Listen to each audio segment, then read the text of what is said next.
Nintendo shocked us all with the announcement of Marvel Ultimate Alliance 3, The Black Order, and man, oh man, have people been waiting for this game for a long time. And the fact that it is coming exclusively to Switch next year is a really positive thing. It isn't a very long trailer, but there is still a ton of characters and just Marvel Easter eggs in general to find here. And today we are going to talk about every single character that we know about is now in Marvel Ultimate Alliance 3 because of this trailer. So we are going to go through the trailer slowly here, and we will pause and identify every single hero and villain. And of course there's like other side stuff here. There's like ninjas, there is people in jail. We're not going to count them. We're just going to talk major Marvel characters. And with that said, let's go ahead and get started. Let's bring the trailer back and identify every single person.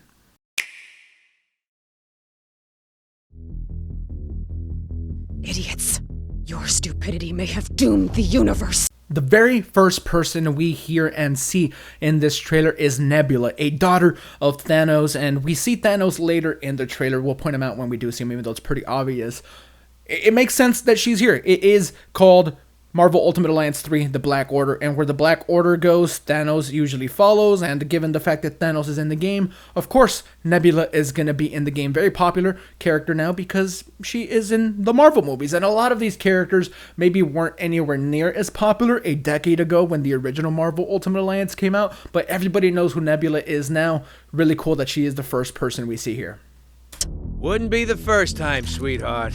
And here we see the Guardians of the Galaxy. In order from left to right, we have Gamora, we have Peter Quill / Star-Lord, we have Rocket Raccoon front and center, we have Drax, and we have Groot. Very popular characters now, again, because of the movies, and I'm going to keep pointing this out, but the fact that the Guardians are part of the cultural zeitgeist, and they are just so popular now because of what Marvel has been doing with their cinematic universe is so mind-blowing. If you would have told a bunch of Marvel fans when they were kids, hey, one day the Guardians of the Galaxy are going to be one of the more popular franchises in movies and video games, and it's all because of Marvel and what they are doing with their films. They have one of the most anticipated films in the history of the planet with Avengers Endgame, which has finally been revealed. We didn't see the Guardians of the Galaxy in the trailer whatsoever, but we're sure they come back in some way, and it's very cool to see them here in the Black Order fully realized in a video game format.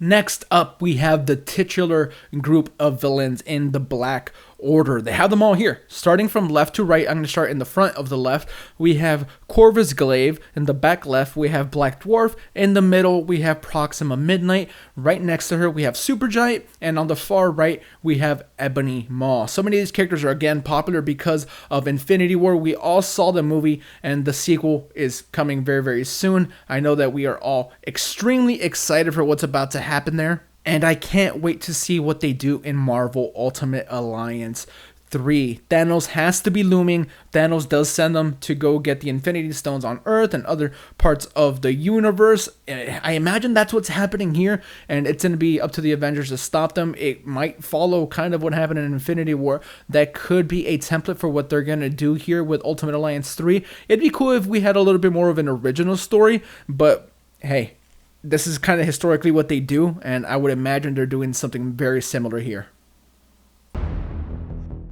All who oppose our master shall fall.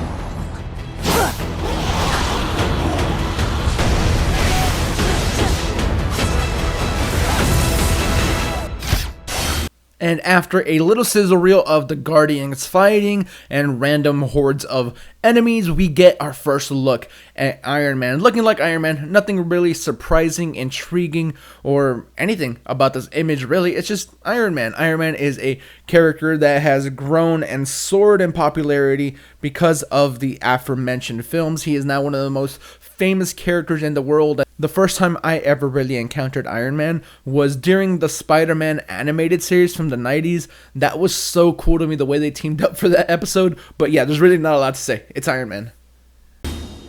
Next up, we have Ultron. Clearly, there is going to be a lot of villains in this game because we see more of them throughout the trailer here. Ultron, more popularly known from Age of Ultron, the second Avengers movie. He's not my favorite villain. He's like kind of weird.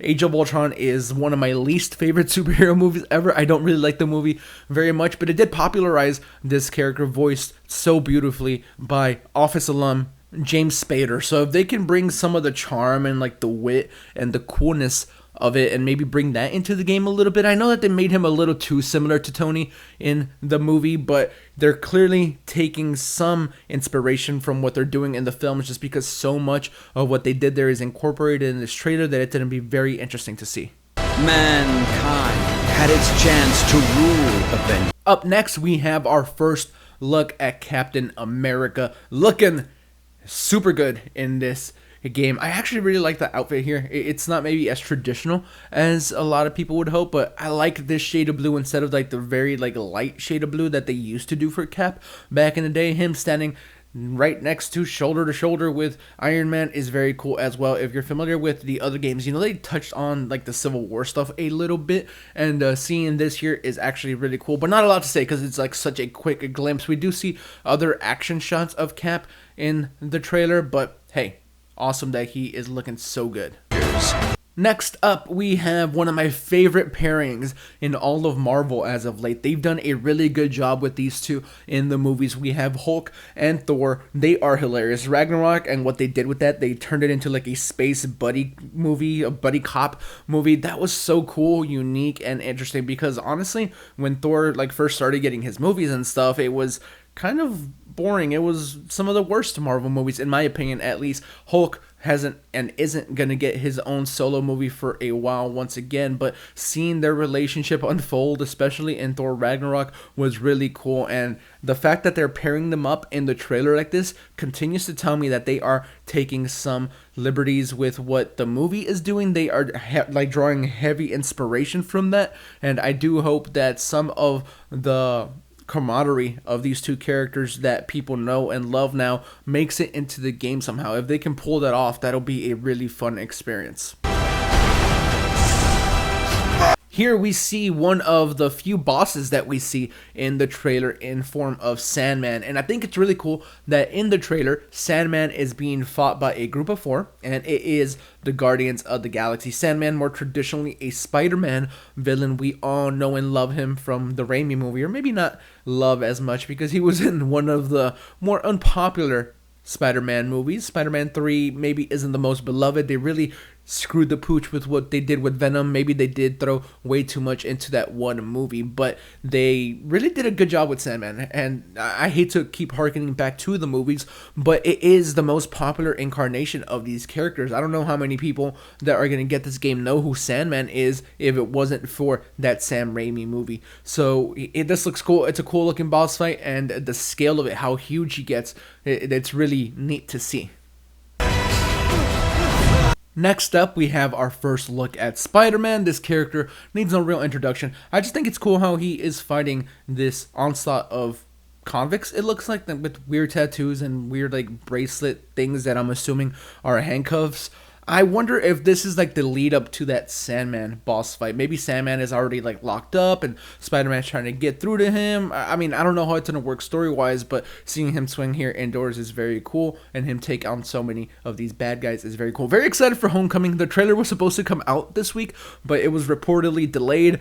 I really think that Tom Holland is amazing Spider-Man. Just a side note here, I know it has nothing to do with the game, but I love what Marvel is currently doing with Spider-Man in general. They had a fantastic PlayStation 4 exclusive game that you guys should check out if you haven't done so, but let's move on.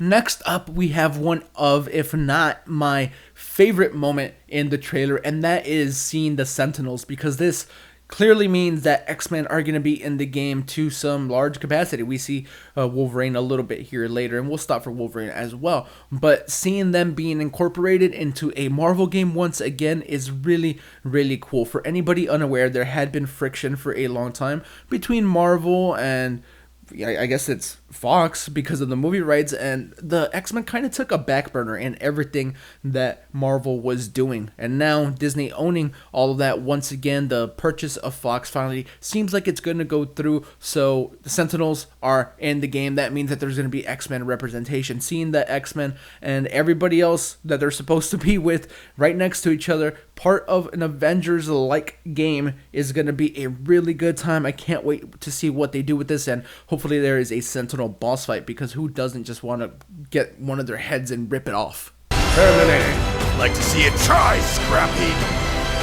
And we already mentioned him, but yeah, Wolverine is in the game. The last major Marvel game that had a lot of characters was, and I know that this is completely different, Marvel vs. Capcom Infinite, and in it there was no Wolverine, there was no X-Men representation. Again, this goes back to those rights issues that I had kind of talked about, and how Marvel had just put the X-Men completely on the back burner. They even did the same in the comics for a while. Now it's all sort of back to status quo at this point, but yeah, for a while Marvel was doing their best to just not push X-Men as much as they possibly could, even coming as to just skipping them completely from a Marvel vs. Capcom game. And if anybody's familiar with that franchise, you know that Wolverine, Storm, and other fighters are sort of just historically always there. So Marvel vs. Capcom Infinite omitting them meant that there was some like real conflict going on with these companies, and seeing them, like I said earlier, back into a game with other Avengers is freaking amazing.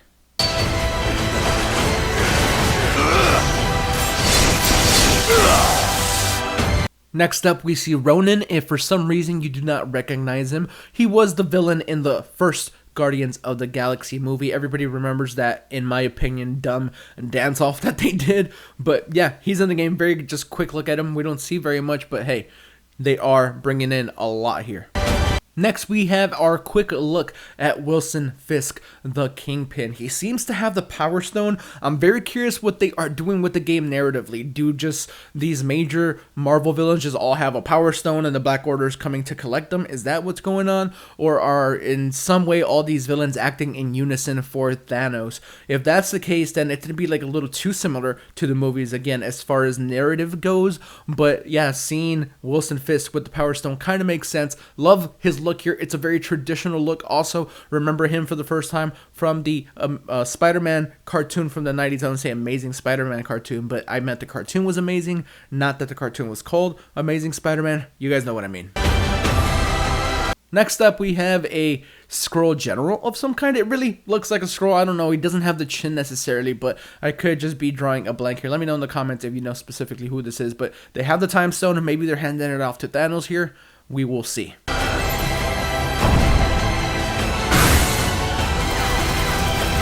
When the Black Order unites, death always prevails. If we want to survive here, we do it as a team.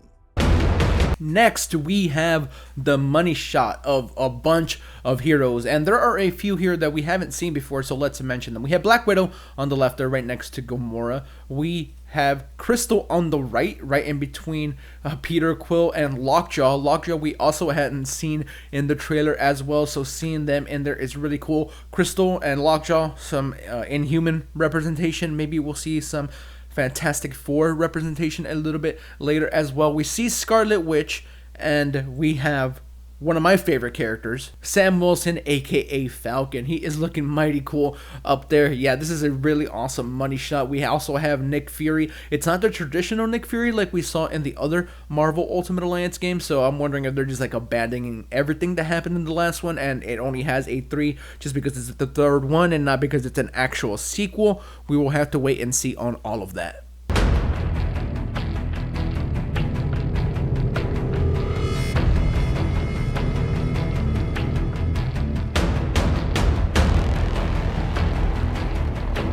I shall be waiting here for you. And last but not least, we have Thanos. Where the Black Order goes, Thanos is usually to follow. Needs no introduction. Interesting to know he has all the Infinity Stones already, so that's probably a little dangerous. I don't foresee a finger snap or anything happening in the game, but there you have it. That is every confirmed villain and hero in Marvel Ultimate Alliance 3. Yes, there are like weird like alien races and people in prison. We're not counting any of that. We're just talking about the major, or maybe not so major, crystals in the game. So characters here. And yeah, there is a lot to still come for this game. It's coming exclusively to Nintendo Switch in 2019. It's quickly shot up to be one of my most anticipated games just because I'm such a fan of Marvel. The art style and the gameplay isn't going to be anything revolutionary or crazy, but it's still going to be a really good time. So let me know what you think in the comments below. Thank you for watching the video. Hit the thumbs up if you found it informative or you enjoyed it in any way.